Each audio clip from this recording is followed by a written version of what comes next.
So who's the rootinest, tootinest Transformer going? Well, some people might be tempted to say Beast Wars Quick Strike.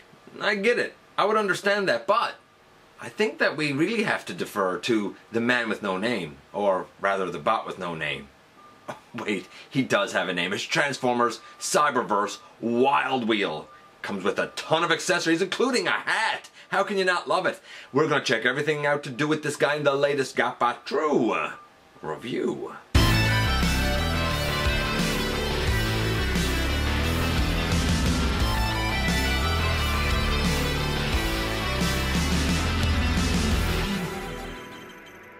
Hey one, hey all, welcome back to the channel. I'm your host, your most humble of hosts, Dennis Moulton, aka GotBot. As always, baby, please like, comment, share, of course subscribe, and while you're at it, light them up.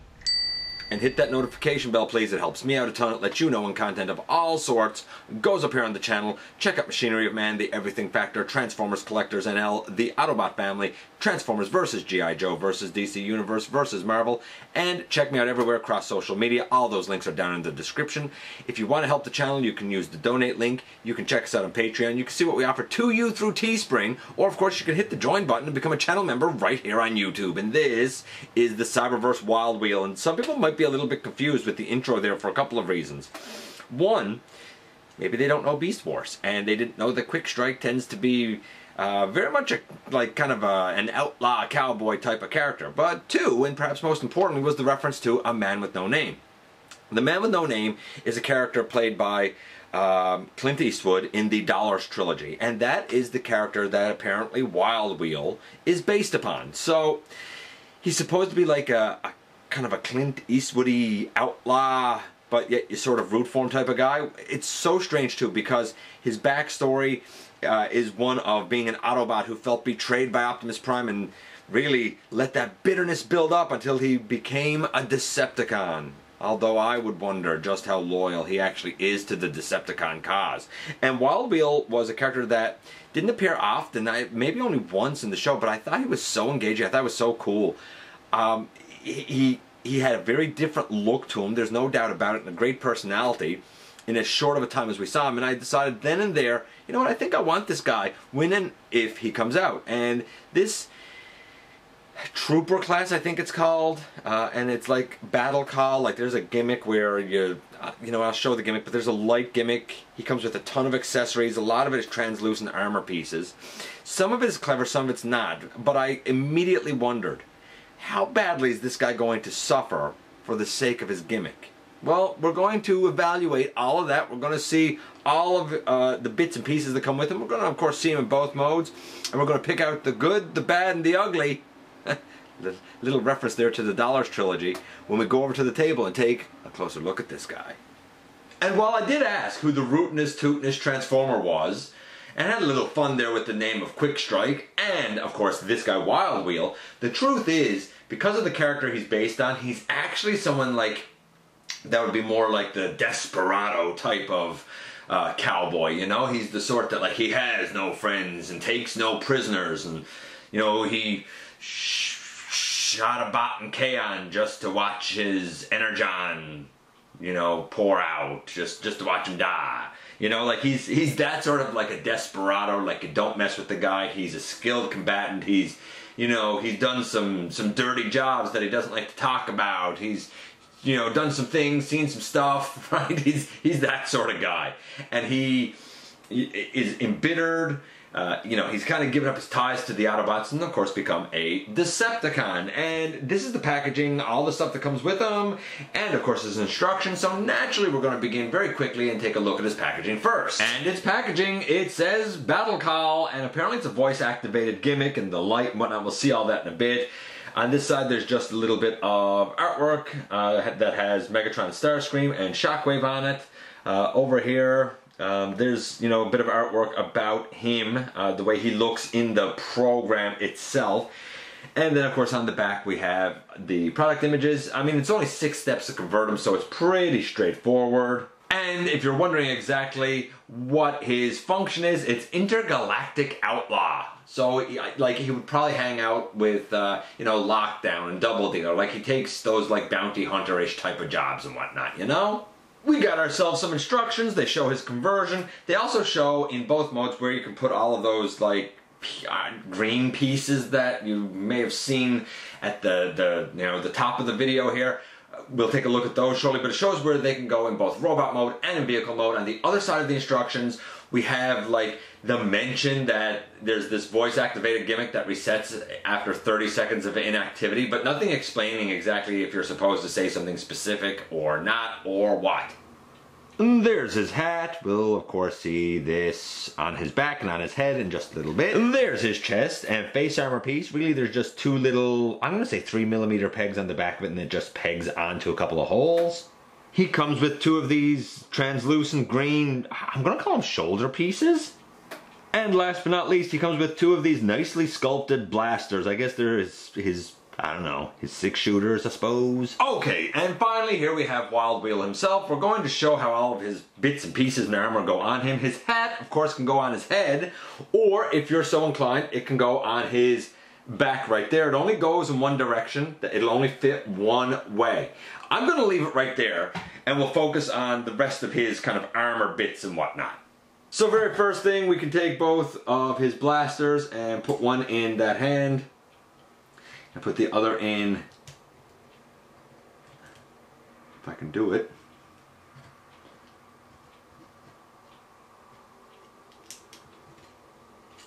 that hand. Woo, that was rough. Then using the little, like, I guess, holes up on his shoulders here, we can put one of those shoulder pieces in there, and on the other side we can do the same thing. One of those shoulder pieces can go over there as well. And then last but not least, using the peg hole right here and over right there, you can take the chest piece and it goes on there, kind of up over his face. If you're thinking, hey, that doesn't really seem like it's up over his face, it is, because when you put the hat on, the hat comes down and kind of meets up with the armor to give it like a seamless look. Now it only seems fair that we spend a few moments on the gimmick itself. On his left shoulder there's a switch. You're not really going to be able to get at it when he has his hat on. You'll have to take it off, or you'll probably pop the hat off. And basically when you flick the switch, his chest lights up, and as you talk, apparently it gets a little bit brighter. Sometimes it flickers. I don't know if it has to do with the volume, the intonation in your voice. I don't really know what the point of this is, but he can do it. The only thing that is referenced in the instructions is that after 30 seconds it resets. In other words, it turns off by itself after 30 seconds of inactivity. I guess if it's not picking up noise, so it can do this. And I'm not gonna lie, I think it's incredibly cool that he has a holster on both legs, so he can put both of his blasters in his holsters on his legs.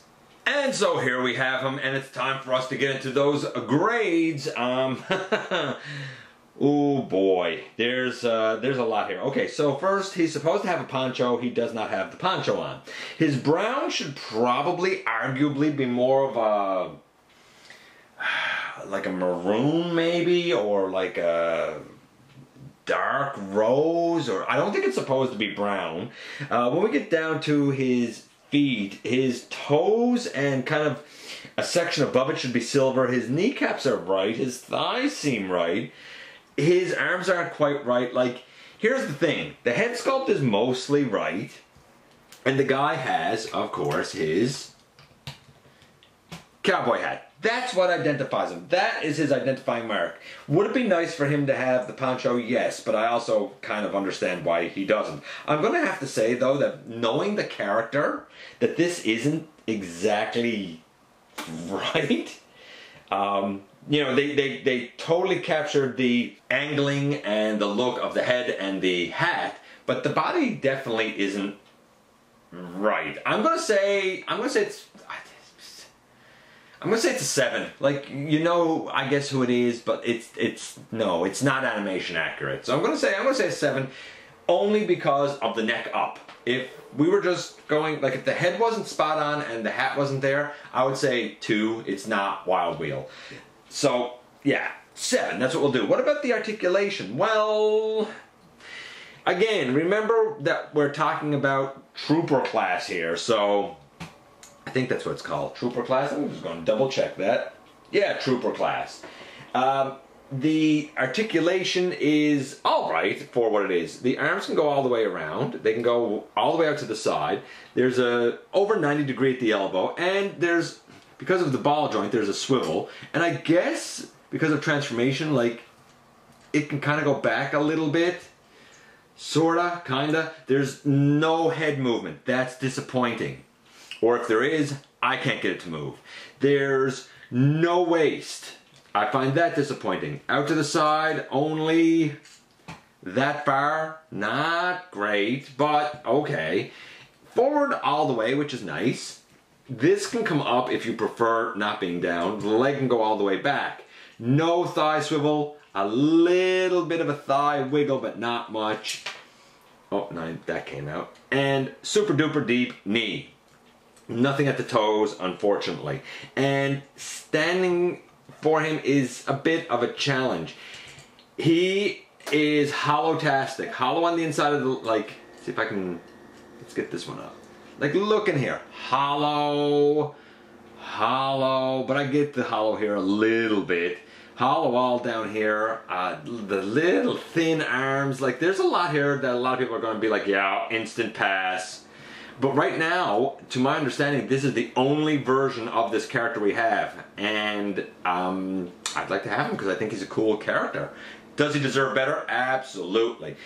You can get some pretty good poses with him. It'd be nice if he was a little more stable, I suppose. I guess we should take that down. Although he's okay, he's standing all right now. I'm going to say, again, his articulation is about, it's about a 6, roughly. Roughly, it's about a 6. So we have a 6, we have a 7. If you're wondering how big he actually is, well, here he is next to, move him over a bit.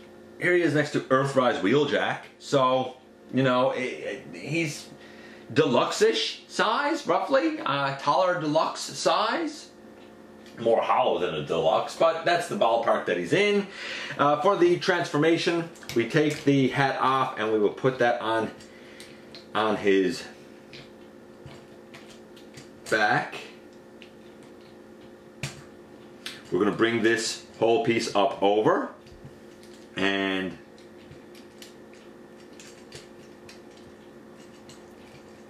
we're going to rotate the arms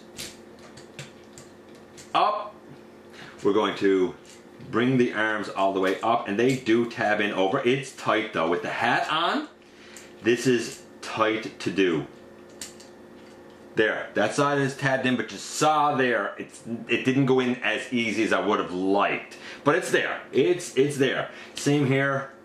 We bring this up, and again, it's tight. You got to get it over the little hat piece. And then you can tab it in. So you can do it, but you just got to make sure to clear the hat. That's your goal.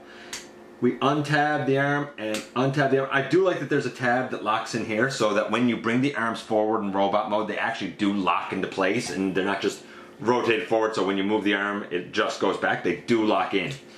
Turn the side out here and bring it up. Again, you're going to have to bring it up over the hat. This little piece right here is the hat. So bring this down, turn it straight, bring it up over the hat and in. There's most of the car. Then the back pieces here tab together, and as you would probably expect, this flips up over and tabs in. Yes, you could do it with the what do you call it, pieces, the blasters like in his pockets there, but in essence this is your completed vehicle mode. And here we have the vehicle mode with all of the armor bits on. We have the 2 shoulder pieces here, plugged into a couple of little holes. It's great that the blasters can stay in his legs. The hat is inside. The chest piece is tabbed in on 2 ports that are up here. Really what they are, I guess, is on the leg pieces, I suppose. So he can have everything on him if you're so inclined. Here's the thing. This is a cool looking mode, I think. I don't think he needed the armor bits. Is there room for improvement with this guy? Absolutely. But this is fun and functional for a first attempt. I like it, but I can certainly see where it can be improved, and I would certainly be in the market for a better version when and if he comes along. But for now, I kind of can't complain about how this guy turned out. And here we are once again, and here he is. Simple transformation, but enough going on that I find it interesting. The colors, I like the brown and the purple. It's a different color scheme, very a la Blast Off. I do wish he had his poncho, but I'm okay with, I assume this is like an ammo belt thing. I'm okay with that. That's cool. I don't see me using all of the armor pieces. It's not my thing, but it might be yours. I do like his hat, and I do like the fact that the hat can actually go stored on his back in vehicle mode and in robot mode if you don't want it on his head. This would normally bother me hanging down the back, but I sort of see it like the tail of like a trench coat type of deal rather than just a piece hanging down. And I suppose if you really wanted to, you could always leave it up over his head like that way if you want. I mean, I don't know if there's really any advantage other than it's not much of a back flap, I guess. The articulation is respectable. There are limitations like no thigh swivel, which is unfortunate. And like, what cowboy has little forearms like this? You know, there are things here that could definitely be improved. Luckily, I don't think that the guy is ruined for the sake of the gimmick. He's just obviously designed with a lower price point and a lower standard in mind. The thing that adds to this guy's price point is the electronic gimmick, which of course, if you want to take out the screws on the back, you can remove the batteries that are inside of him. It's an okay Wildwheel. Do I see room for improvement here? Absolutely. But for now, he's going to work just fine for me. Let me know what you think about this guy. I appreciate you guys coming by. Give me some of your extremely valuable time. I do know, man, how important it is to you. If you're in a position to help the channel to grow, don't forget there's a donate link. You can check us out on Patreon. You can see what we offer to you through Teespring, or of course you can hit the join button and become a channel member right here on YouTube. Don't forget, somehow, some way, man, each and every single solitary day, you do make a difference. Hit the subscribe button, stick around, have some fun with us, and I look forward, baby, to the next time that you and I get together to have another visit, either in the live streams on Thursday nights at the stop motion premieres, or the old-fashioned way, baby, right here inside the videos.